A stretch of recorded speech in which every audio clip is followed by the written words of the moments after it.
Hi, my name is Diane Rhynes, and I am the writer and show creator of the new series, One Faith. The reason for this video and this YouTube channel then is to introduce everyone to One Faith, who we are, how I got started with it, why One Faith, and things like that. What I am hoping to accomplish is to introduce you in other episodes or other videos on this channel to the cast and some of the crew from One Faith.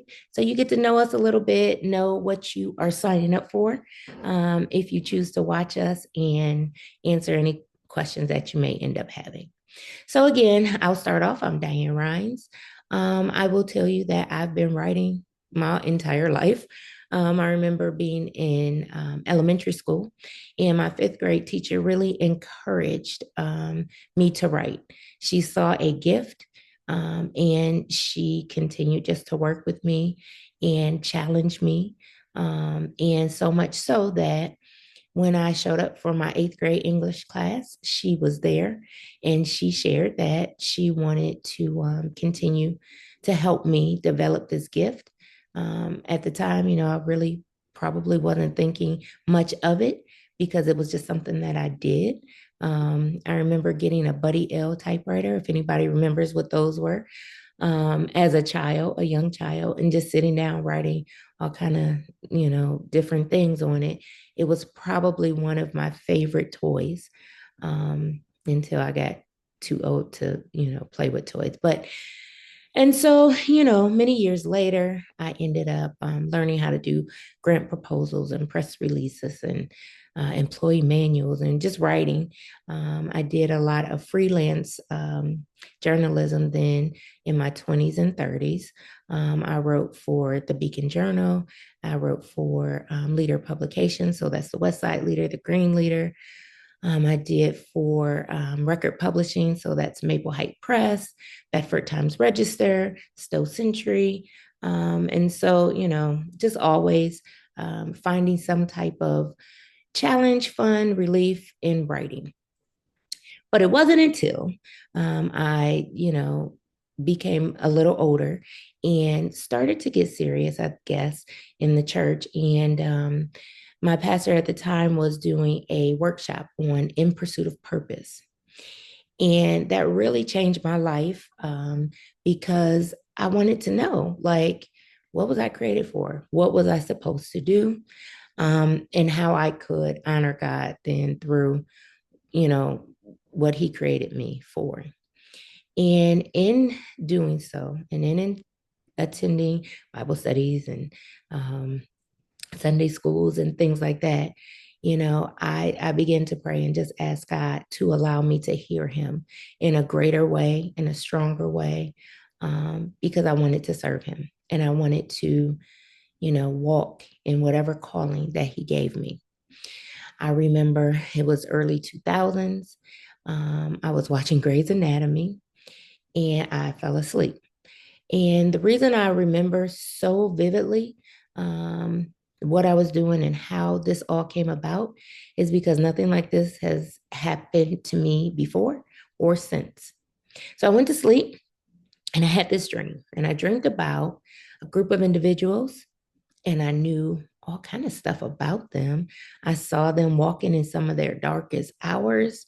I saw them go through some of their toughest trials. And I know you might be thinking like, okay, but how long were you asleep if you dreamed about all this, right? But I dreamed about enough of it that when I woke up, I just thought it was really strange. Like, because I don't know these people in real life. I had never met them. I had never talked to them. I'd never encountered them or seen them before. And it was really, you know, odd that I knew so much about these people. I knew their names. And so I thought that it would leave me. I thought, oh, that was weird. And maybe I'll forget this dream, like we tend to forget most of our dreams, many of our dreams. And they didn't leave me. And so as time went on and I began to know more and more, it started to bother me because I kind of thought I was going crazy, was really nervous, And so I sat down with my pastor and I shared with him, what I was going through. And I just wanted his opinion. I don't know what I thought he would tell me. I think I thought he would just pray with me and then it would go away. And instead, he encouraged me to talk to the Lord about it and ask him what it was that he wanted me to know about and how then to navigate with what I had been given.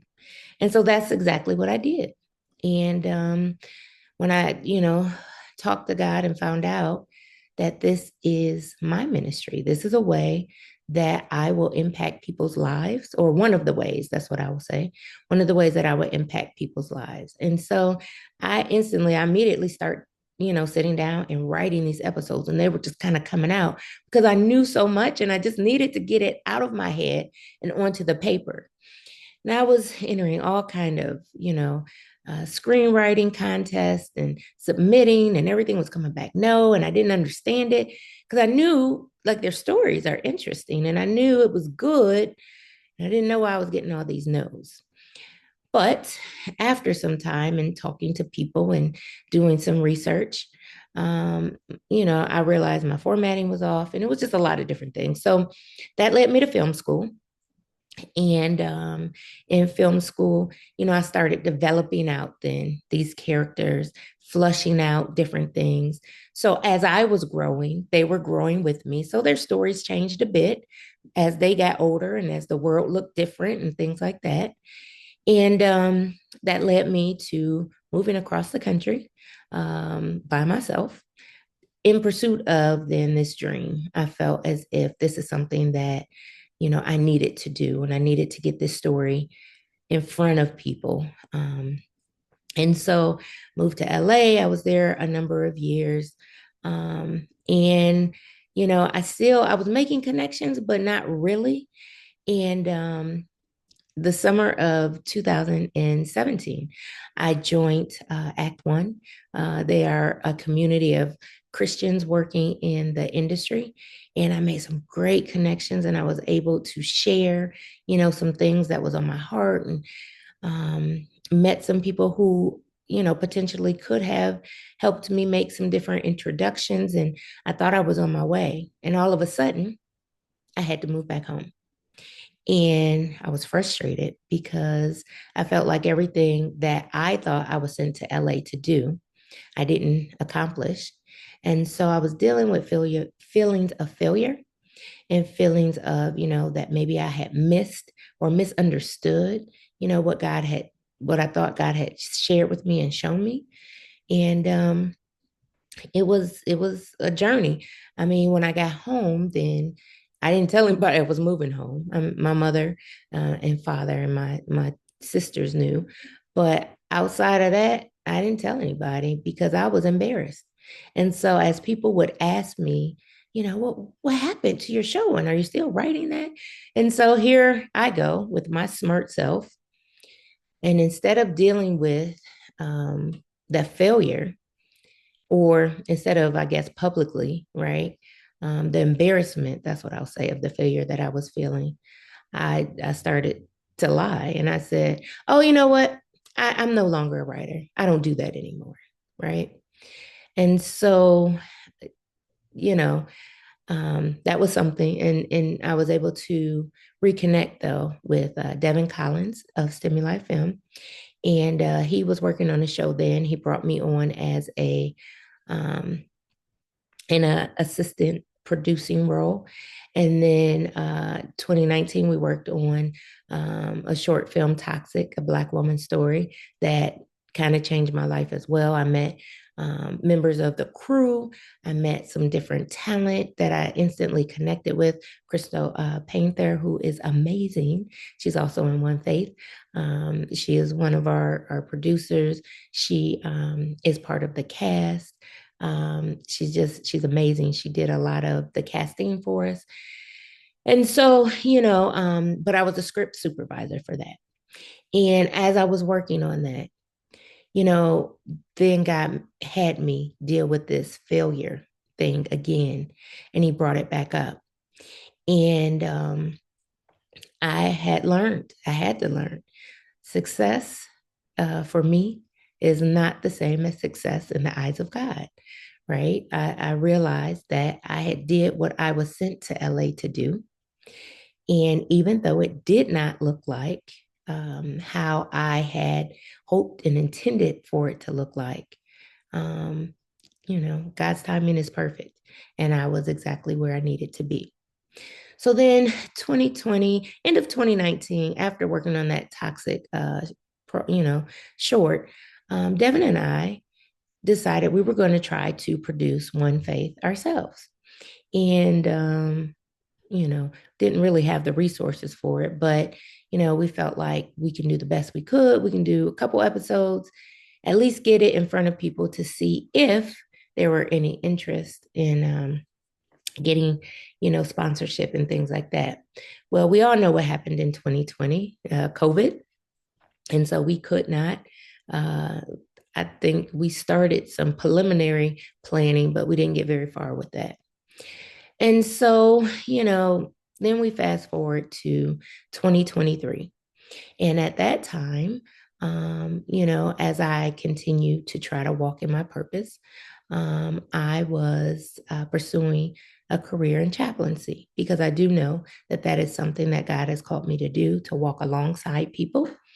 And so I was in the middle of a residency, and I wasn't feeling good, but it's like how we normally do. I thought I was tired. I thought I was doing too much. I need to go sit down. And one day I got to my class, and I told my manager that I wasn't feeling good, and he walked me down to occupational health, and I was sent home. And I ended up in the hospital because it was just some things that was going on. But at the same time, I get this random text. It seemed to be out of nowhere from a gentleman that I knew for a number of years. Um, and, his text just said, "Hey, I know you thought I forgot about you. I didn't. I have investors for your show. Give me a call when you can." So I'm thinking, that's weird because I'm no longer working on the show. But I was also excited because I thought, oh my gosh, it could be my big break. So I reached out to him. He asked me for a pitch deck. I put something together. It probably wasn't very good, but that's okay. There was still an interest. And so we're on our way. Well, then a couple weeks later, I lost the vision in my left eye. And at first, they were saying my eyes were raw, which I still don't know what that really means. So I had this ointment, and they said, come back if it's not better, but it should be better. Then a couple days, couple weeks, it progressively got worse. And so when I went back then, uh, she did the exam, and she says, oh my God, I need you to go home and pack a bag, and you will be in the hospital for at least 7 days. You need IV steroids because you have optic neuritis. I don't know what that is at that time. And, I'm just like, okay. Because here I've been driving around still, really couldn't see though. God is good. Let me tell you about his grace, right? And so I went to the ER. They admitted me. I was there for 8 days. And I was diagnosed with MS. And it changed my entire life because I went from doing too much to not being able to do anything at all. So it wasn't just that I couldn't drive. I had a hard time thinking. I had a hard time writing. And I'm not saying like writing scripts, I mean, just like signing my name. I would go to write my name on documents, and it was illegible. It was like a definite disconnect between my brain and my hand. And it was one of the scariest times of my life. My son was planning to relocate and move out of state. And instead, he had to move home to help me. And so it was so humbling because, here I prided myself on being this independent person and doing all these things to not being able to do anything at all.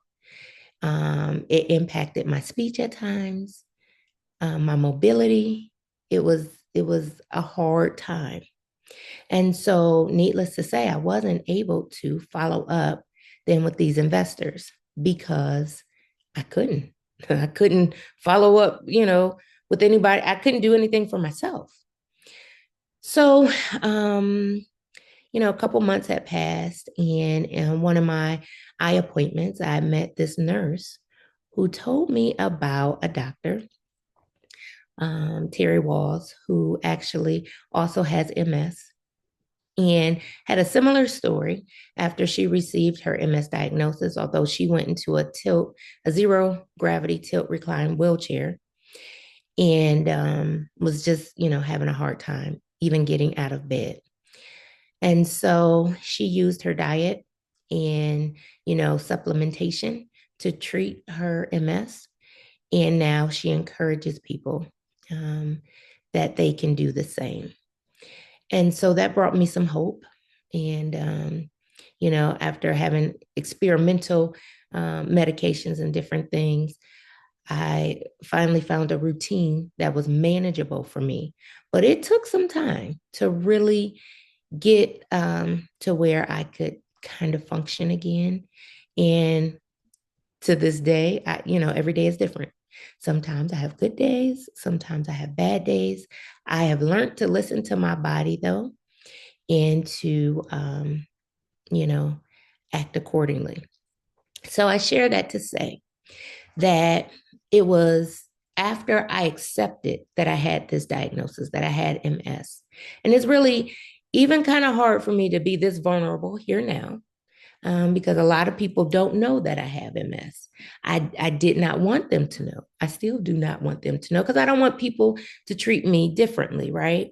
But I feel as though it's so important for me to share because if I can encourage somebody, that's part of what this whole writing, One Faith, and this whole journey is about.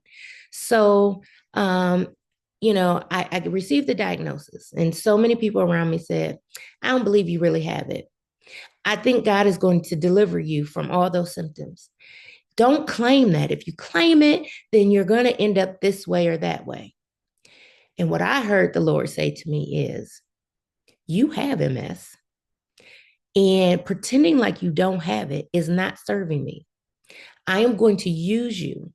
So God, not God, so people can see what I can do even through this illness that you have, what I can do with you and how I will use you. So I want you to reach back out to those investors, let them know, and I need you to get to work. And I thought, oh my God, because I dropped the ball. Months had passed. And why would they still want to fund, my show?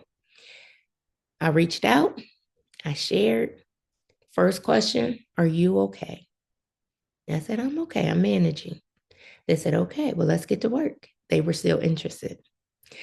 I share that to say, when God gives you a dream, in my case, it was a literal dream because I couldn't have, as much as I love to write, as long as I've been writing, I don't think I could have, I don't think I'm that creative to come up with something like this, right? So when God gives you something, you got to trust his timing.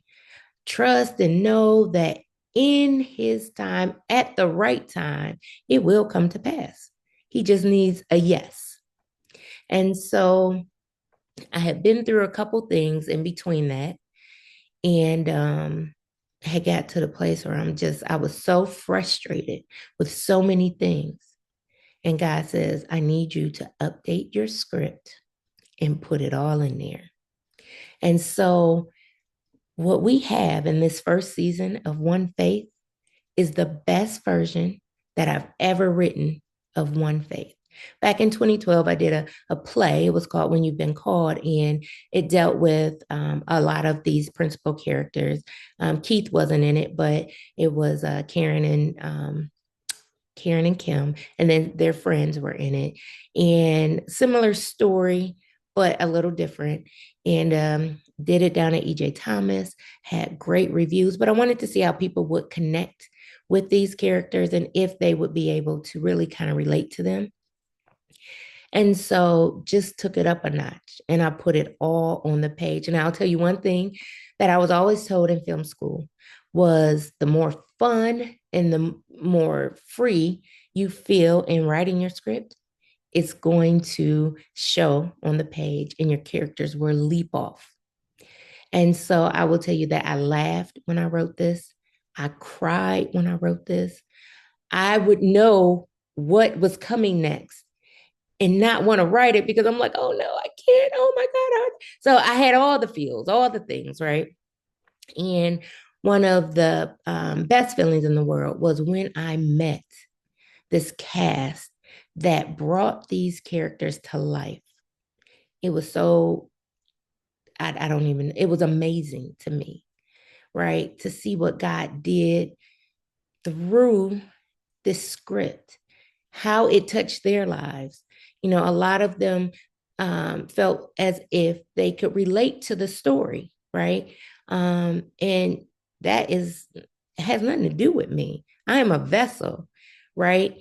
Romeo Miller got the script, and I still kind of trip out like, how did my script end up in the hands of Romeo Miller? Because when we were, doing our initial casting or our list of who we would want to play these parts, I never would have imagined that Romeo Miller would want to play this part as Keith. And, you know, along with the other, cast members, and it just is so, so special.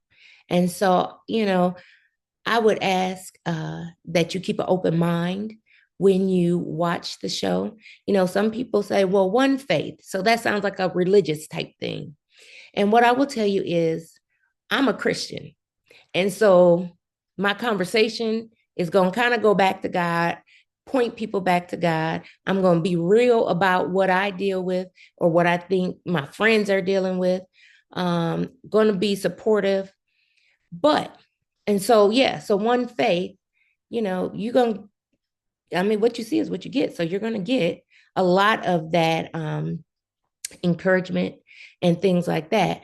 But don't get it twisted. One faith is not like sugary sweet. When you come to know the Lord, your life is going to be this bed of roses. One faith is real. It is about real life. We watch these characters go through some messy times. We watch them deal with some crazy stuff, right? But it's a message of hope in the midst of that because, God is with us in the middle of our mess, right? And so, what I hope that an audience can walk away with is knowing that God loves you, no matter what you've done, no matter what you said, where you went. He loves you. There is grace for that, right? And so, as we watch them navigate and go through stuff and deal with stuff, I'm hoping that an audience is able to connect with these characters and then make whatever they're going to make with it, and have whatever takeaways that they would have. I will also share with you how we came up, or how I came up with the name One Faith. So One Faith is actually it's from the Bible. So it's from the book of Ephesians. There is one Lord, one baptism, one faith. And so that is where it came from. But when, I thought about, because One Faith in the show is a church. That's the name of the church that these siblings grew up in. And I thought it was real fitting to name the show after the church, because who is the church? We are the church, right? Church is not a place that we go on Sundays or we go for weddings and funerals and things like that. We are the church. And so it is a name play on, we represent Christ in everything that we say and do. And sometimes we don't represent him well in some of the choices that we make. But again, there's grace for that. So I'm going to get off my soapbox. I hope that answers some questions that people may have as we start to ramp up and get ready for our premiere on September 28th. 2024. It is at Silver Spot Theater in Beechwood, Ohio. The red carpet is 6 o'clock. So please come out, get your tickets.